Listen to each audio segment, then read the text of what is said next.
समझते हैं तभी हमारे बदलाव की प्रक्रिया शुरू होगी। अगर अभी भी हमारे मन में सवाल है तो हम उन सवालों को फिर से भी बात कर सकते हैं। ऐसा नहीं है कि आज ये कार्यशाला खत्म हो गई तो सवाल खत्म हो गए, लेकिन ये व्यक्तिगत बदलाव की बात है और हम जितना सोचेंगे हमें समझ में आएगा कि इस तरीके से महिलाओं का जो श्रम है उसका हम इस्तेमाल करते हैं पूरी जिंदगी अपने आराम के लिए और उसको महत्व भी नहीं। और हम में से बहुत सारे युवा साथी हैं जो अपने जीवन को शुरू करेंगे या जो इस बदलाव में अपनी भूमिका निभा सकते हैं। हालांकि आपने लिखा है, मुझे पता है आप बताएंगे, लेकिन हम इसमें इस बदलाव को लाने में हमारी एक भूमिका हो सकती है। और जो भी लिंग असमानता की बात है या जो जाति व्यवस्था की बात है उसको तोड़ने में हम सब पहल कर सकते हैं। तो मुझे लगता है इस परिप्रेक्ष्य में सोचते हुए कि हमारी क्या भूमिका हो सकती है हमारे घर में, हमारे संगठन में, हम उसको कैसे तोड़ें। क्योंकि देखो जाति का उत्पीड़न, जाति को अगर हमें तोड़ना हम मानते हैं वो गलत है, तो जब तक हम ये पूरे व्यवहार वाला जो संबंध है जातियों में हम ढूंढते रहेंगे कि हम शादियाँ जातियों में करेंगे, हम तो जो समाज के मापदंड बने हुए कि औरत घर के काम करेगी, जब तक हम उसको मानते रहेंगे तब तक कहीं भी उस पर प्रहार नहीं होगा और वो कमजोर नहीं करेंगे। तो हम उसको कमजोर करने के लिए क्या करें, मुझे लगता है उस पर जरूर हम सब सोचेंगे और हम अपने घर से शुरू करेंगे तभी समाज बदलेगा। कल मैंने बहुत सारे उदाहरण आपको बताए भी थे कि किस तरीके से हमने महिलाओं को सम्मान दिलाने की कोशिश की। उसी तरह से हमने बहुत सारी शादियाँ, अंतरजातीय शादियाँ भी करवाई, क्योंकि हम लोगों की सहमति से करवाई कि अगर हम, क्योंकि हम कौन से समाज के लोग हैं, ज़्यादातर दलित समाज के लोग हैं और हमको सालों साल से उसकी पीड़ा झेलनी पड़ी है। तो जब लोग ये कहते ना कि मैं तो शादी अपनी जाति में करूँगा, तो मतलब आप उस उत्पीड़न को और सहना चाहते हो। अगर नहीं सहना चाहते हो तो उससे बाहर निकलो और बच्चों की सहमति और बच्चों की पसंद की शादी की हम बात करेंगे, तब शायद हम ये जाति वाले बंधन को तोड़ पाएंगे। अभी शहरों में भी लोगों को जाति का बंधन नहीं दिखता, वो कहते नहीं ये तो गाँव में था, शहर में नहीं है। लेकिन जब हम शादी की बात करते हैं तो वापिस वो जाति में जाती है। मतलब हम इतना वो हमारे अंदर तक बस चुका है कि हम कहते तो है नहीं है, लेकिन जब हम शादी विवाह और इस तरह के रिश्तों में जाते हैं तो वापस अपनी जातियों में जाते हैं। तो मुझे लगता है कि हमको फिर से अपने संगठनों में सोचना चाहिए कि अगर हमें इसे खत्म करना है तो और क्या क्या तरीके हो सकते हैं। अगर हमें महिलाओं के श्रम को सम्मान देना है तो हम अपने घर में अपनी भूमिका को फिर से देखें कि हम कैसे उनके काम में हम कैसे मदद कर पाएंगे। उनको सम्मान देने के लिए हम क्या कर सकते हैं, है ना। उनके लिए भी समान अवसर, समानता और सामाजिक न्याय की बात हम कर रहे हैं, तो अपने घर में समान अवसर हम उनके लिए कैसे पैदा करें। तो मुझे लगता है कि सुबह की सत्र में हमने काफ़ी बातें की और संविधान की हमने बात की। तो संविधान हमें एक रास्ता देता है, एक ताकत देता है जिससे हम अपनी बातों को तर्क के साथ रख सकते हैं। और मुझे लगता है सुभाष भाई ने बहुत अच्छी तरीके से आपको बताया। तो हम वही सब बातें कि अगर हमको जाति को तोड़ना है, मतलब सिर्फ कहने से नहीं होगा, उसको हमें इम्प्लीमेंट भी करना पड़ेगा, उसको अपने जीवन में लाना भी पड़ेगा और उसके लिए हमें अपने तर्क भी बनाने पड़ेंगे कि किस तरीके से हम समाज में अपने तर्क लेके जाएं ताकि लोग इन बंधनों से मुक्त हो, पितृसत्ता के बंधन से मुक्त हो, जाति के बंधन से मुक्त हो। तो मुझे लगता है इस पर आप जरूर सोचिएगा।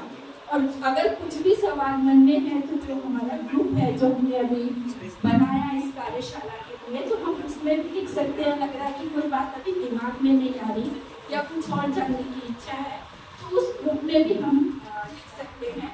और ख़ास तौर पे कल जब सेक्स वर्कर्स के बारे में हम बात कर रहे थे तो बहुत सारे साथियों की जिज्ञासा थी कि उनके काम के बारे में जाने, उनके साथ हमारे संगठन कैसे जुड़ सकते हैं, हम उसके जुड़ाव को देखने की बात कर रहे थे।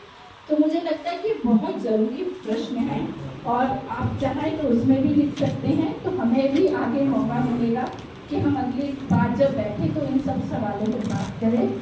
और इसको हमें मिलजुल के करना पड़ेगा क्योंकि ये तो शुरुआत थी, तो हमने इसकी जिम्मेदारी ली, खर्चे की भी और इस कार्यशाला की चलाने की भी। लेकिन अगली बार इसमें सभी साथियों का सहयोग चाहिए होगा क्योंकि ये हम सबके सवाल हैं। तो हम सब अगर सहयोग करेंगे तो इससे भी अच्छी कार्यशाला करेंगे और आगे के रास्ते ढूंढेंगे और नए समाज की जो हम कल्पना करते हैं उसको बनाने का प्रयास करेंगे।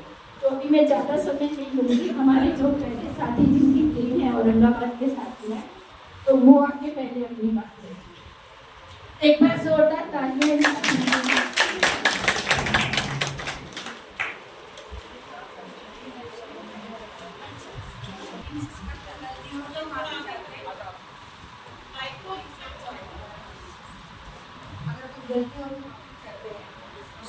बहुत सारे चीजें सीखने मिली। वो ये है कि इनकी सत्ता जो है वो कि भाई लड़कियों को ये चीज़ का हक नहीं होना चाहिए, लड़कों को ही मिलना चाहिए, ये गलत है। ये सब चीज़ की मालूम हमको समझ है। और जो औरतें हैं जो घर के काम में ये हमेशा 24 घंटे मुक्तिला मुक्तिला का मतलब समझते ना, ऐसी विज्ञान कहते थे, तो वो भी उसको भी थोड़ा आराम की ज़रूरत है। उसका भी दिल होता है कि कहीं पर जाए तो उसको भी काम का आराम दीजिए। तो इस तरीके से ये सब चीज़ की भी यहाँ पर आने के बाद मालूम हुई कि औरतों का हक भी है, तो औरतों को मिलना चाहिए, और मर्दों का जो हक है मर्दों को मिलना चाहिए। और ये जो जात का पाठ वो भी नहीं होना चाहिए, क्योंकि जात पात रहने से हम तो सब एक ही है, सबके ग्रुप में एक है, सबका है इसलिए एक है।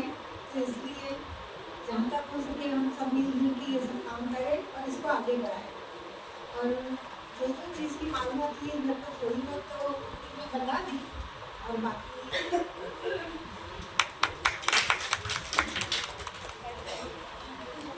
मिलके वो बनाया है, उसको हिंदी में पढ़ते नहीं है इसलिए वो वीर को लिखा है।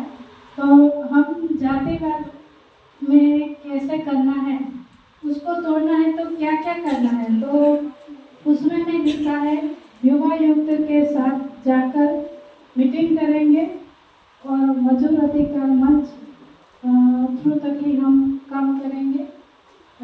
महिलाओं को पितृसत्ता ढांचा को रखा गया है, उसमें हमें सीखा महिलाओं ऐसी ढांचा में रखना नहीं चाहिए।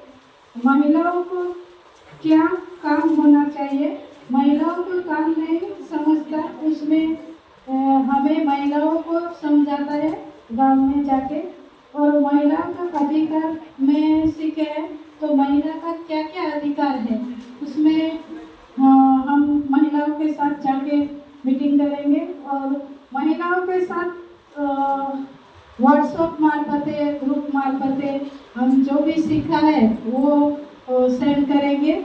और महिलाओं को नाटक रैली भय के बारे में भी समझाएंगे, और पत्रिका भी छपाएंगे, और व्हाट्सएप मार्फत से हम जो भी सीखा है वो हम एक दूसरे को फॉलो करेंगे। धन्यवाद कपिला, आपने अच्छे से इसको रखा है। अब अगला ग्रुप जो निकलना चाह रहा है आप अंचला जी अपनी रखेंगे पहले। जिंदाबाद साथियों, देखो मैं हिंदी में ज़्यादा कंफर्टेबल नहीं हूँ, तो मैंने लिखा है वो पढ़ के सुनाती हूँ। मतलब जैसा लिखा है वैसा ही पढ़ती हूँ, आप समझ जाएंगे। प्रथम दिन जब हम सब मीटिंग हॉल में पहुँचे, तब मेरे मन में थोड़ा डर था कि मैं पहली बार कई संगठन में जुड़ने जा रही हूँ, नया संगठन है, नए साथी से मिलने। पहले तो मुझे हिंदी बोल नहीं पाऊँगी या नहीं कुछ रख पाऊँगी, इसी बात का डर था। और यही सोच कर मैं बहुत घबरा रही थी। लेकिन जब परिचय हुआ, संगठन के बारे में परिचय हुआ, और ये सब सुनने के बाद मुझे सब साथी अपने लगे। हम सब परिवार जैसे तो है, और तो मेरा डर कम हुआ। जब मैंने संगठन परिचय दिया तो मैंने पहली बार हिंदी में बात की, यही पहला मेरा कॉन्फिडेंस बढ़ गया कि मैं कुछ कर सकती हूँ। उसके बाद जब मनीषा मैम ने पितृसत्ता पर इतना अच्छा और सरल समझाया, इससे मेरे ये समझ में आया कि हम छोटी बात पितृसत्ता से तो है, मतलब जी रहे हैं पितृसत्ता हमें, लेकिन उसके ऊपर हमारा ध्यान ही नहीं दे पाते हैं। बहुत ही अच्छा लगा पितृसत्ता क्या और कैसे सोच बदल रही है। इससे हम हमारे घर से, परिवार से बदलाव ला सकते हैं। और जैसे लैंगिक शोषण और यौन श्रमिक महिलाएं की क्या मजबूरी हो सकती है, उनके बच्चे के लिए, परिवार के लिए उनको ये सब करना पड़ता है और समाज में उनको बुरा कहा जाता है, तो हमें भी उन्हें समझना चाहिए। और सभी काम होते हैं, कोई काम छोटा या बड़ा नहीं होता है, ये हम समझना चाहिए। ये सब हमारे घर के परिवार से बदलाव की शुरुआत कर सकते हैं। और लिखना चाहती हूँ लेकिन टाइम कम है, तो सिर्फ मैं इतना करना चाहती हूँ कि मैं बहुत कुछ सीख के जा रही हूँ। सबसे जुड़ रहे हम एक परिवार जैसे हम बात कर सकते हैं और सीखना चाहती हूँ और समझना चाहती हूँ, लेकिन जाने का टाइम आया है तो जाना तो पड़ेगा ही। सबको जिंदाबाद। और जब मैं अपने गांव में जाऊंगी तो सबको बताऊंगी कि हम गए थे, क्या क्या हम कर सकते हैं। हमारे जब गांव में मीटिंगें होगी तभी हम सब महिलाओं के समझाएंगे कि हम किसी को कम ना समझे और इसकी शुरुआत जो है हम अपने परिवार से करें, क्योंकि जब हम बदलेंगे तभी तो दूसरों को समझा पाएंगे। तो साथियों जिंदाबाद, फिर मिलेंगे। धन्यवाद साथी को, बहुत ही खुल के अपनी बात रखी है और जड़ को पकड़ा है इसमें, तो बहुत बहुत धन्यवाद। अब अगले साथी।